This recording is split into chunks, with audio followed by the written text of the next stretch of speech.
Hey, you got time for a beer? I know I do. Welcome to my show. My name's Jake.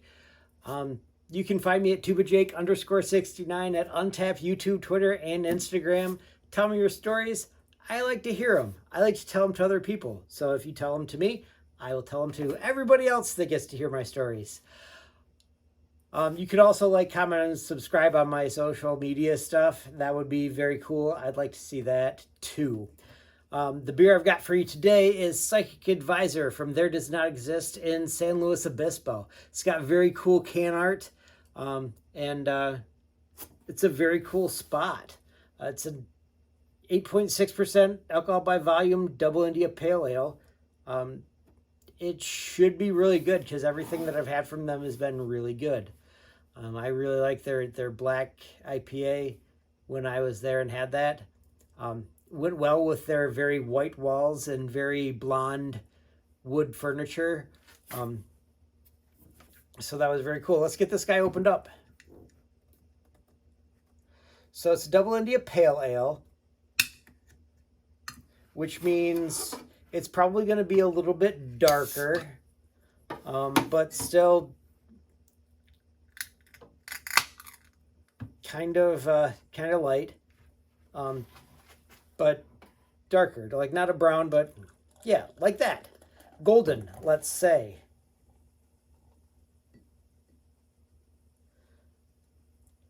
I did not get a good pour on that.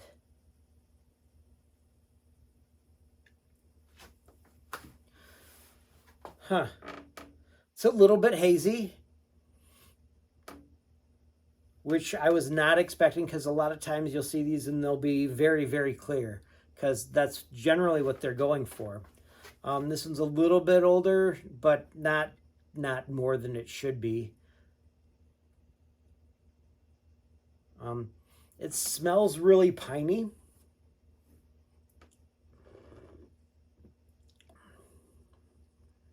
It tastes really piney. A little bit skunky, but not like the beer is skunked, but like the hops are dank. If that makes sense. Hopefully that makes sense. They're musky. I'll go with that one. That one might be a good word for that. They taste good. Just they're, I don't know, dark hops. Like the hops are definitely heavy in this, which is fine. It's a double IPA. It should be heavy on the hops, heavy on the malt. I was expecting the malt to be a little bit darker, maybe a little bit more red, but this is fine.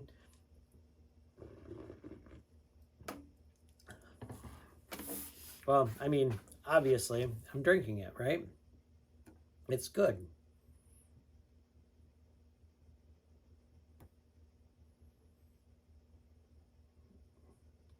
There we go. A very cool thing about There Does Not Exist is the can art.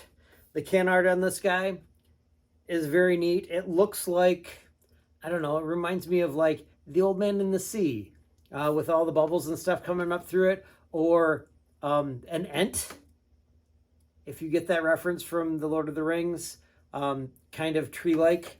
But there's a dude there. He's old. What does this remind me of? I mean, usually the double IPA that I go to is Two Hearted, or the double Two Hearted. This is not as heavy as the double Two Hearted, which is good. I like that. It's a little bit, a little bit. It's more hoppy than the Two Hearted for sure.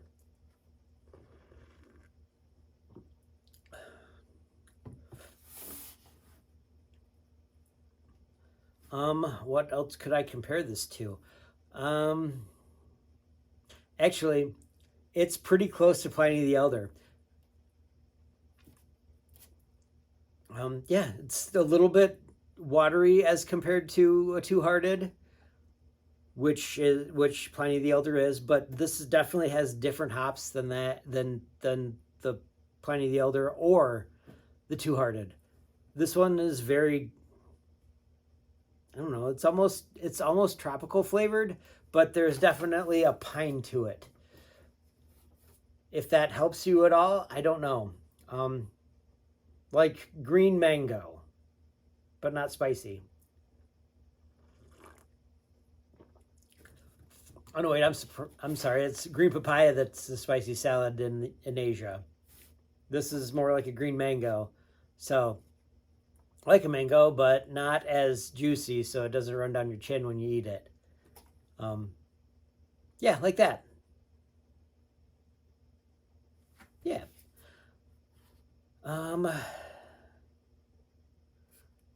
Does this remind me of a story?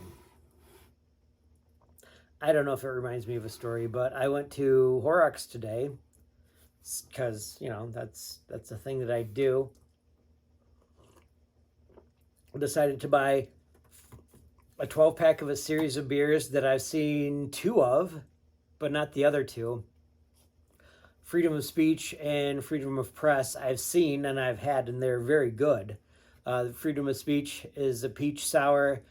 Freedom of Press is a grape sour, very good. The other two, there's a mixed berry one and a strawberry one, I believe. We'll see how those go. Well, I'll probably share them with you also when I have those two. But those look good. I'm going to be excited to drink those. What else did I find today? I found a different Founder's Bottle Shop beer. It's mango something or another. I don't remember what it is exactly, but I remember that it's Founders in this Bottle Shop series. So I'm kind of excited for that one too. Probably share it with you guys also. But I still have one more beer that I haven't shared with you all from. There does not exist actually. And one more from Russian River. It's the Blind Pig from Russian River, which I've heard people. I'd like to say my friend. I met the guy. My brother-in-law's friend, because that's really actually the truth. Gavin said that he likes Blind Pig a little bit better than he likes Pliny the Elder, which is fair, because, I mean, you're going to expect more from Pliny the Elder because it was voted the best beer in the United States for a couple of years. And then Bell's took that over with their Two Hearted. And they're both very good beers, but he says that he likes the Blind Pig better. My guess is because of hype, but I don't know for sure. If I had to pick one that I had that was out there that I liked, I'd probably go with Fat and Slow because I think it's hilarious. Because I am for the puns. Bring me more punny beers. The freedom of speech, freedom of press, those are great. The other two are also freedom of whatever, and they're very similar, but I don't remember what they are. I think that the mixed fruit one is Assembly, which is great. Very super punny. And I don't know, I've gotten into, I don't know, a conversation with the Heller High, with what is that, fifth something? The Heller High Watermelon people. Heller High Watermelon, great name for a beer. Heller High Watermelon, awesome. It's a very good beer too. But they also have done like Heller High Pomegranate, which is not as funny as Heller High Watermelon. It's, if you ask me, it's a little bit lazy because you can get something that's just as punny as that out of pomegranates. Probably something to do with the Greek underworld, if I had to make a suggestion for an amazing pomegranate beer, which that one is. The Heller High Pomegranate is a great beer. I like it a lot. But it's not as funny as Heller High Watermelon. Oh man, this one could be a long one.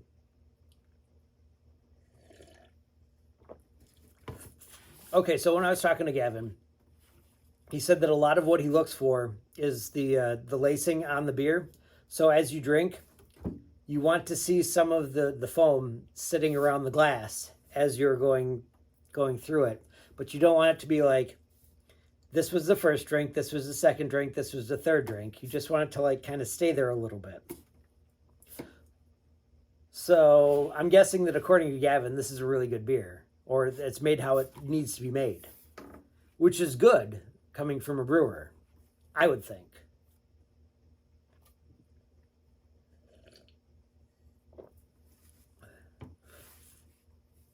At the very least, is what he's looking for in his beer. So there's that. You know, the more I drink this, the more I'm thinking that this might actually be a little bit hazy on purpose. I've had some hazy beers that kind of pull at the back of your throat a little bit. Like it feels like you're drinking tiny razor blades. And I don't know why that is exactly, but this one's doing that. Or it feels like I'm drinking tiny razor blades, at the very least. Whether you feel like that or not, this feels a little bit like that. Mostly when I feel that, it's with sours.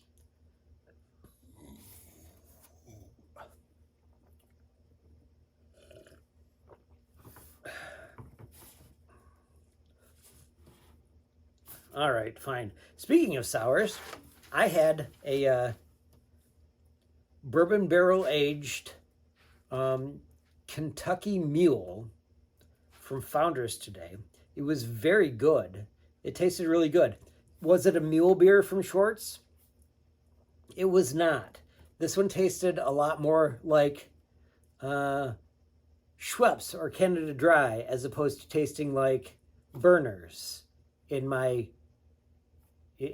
Moscow Mule. I mean, and Kentucky Mule is usually with a bourbon barrel, so this one makes sense that it would be a little bit different, but this one was heavy on the fruit and not so much on the ginger, or the barrel for that matter.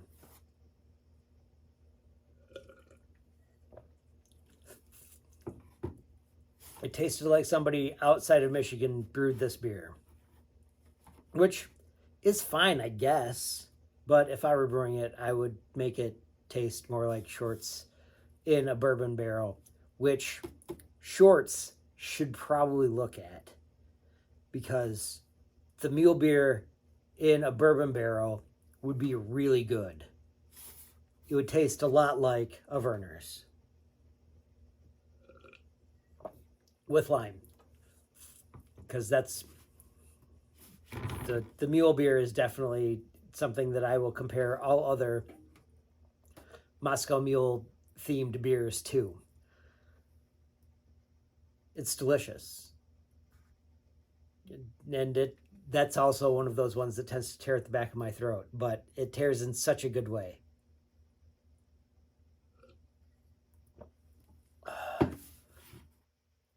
Just about there. It only took me forever. This one's heavy. I mean, I talked a lot too, but it's heavy. I mean, the other one that I had to try out was a Saison, which sometimes I should like them always, but I don't always. Usually it's a farmhouse ale that I don't like, but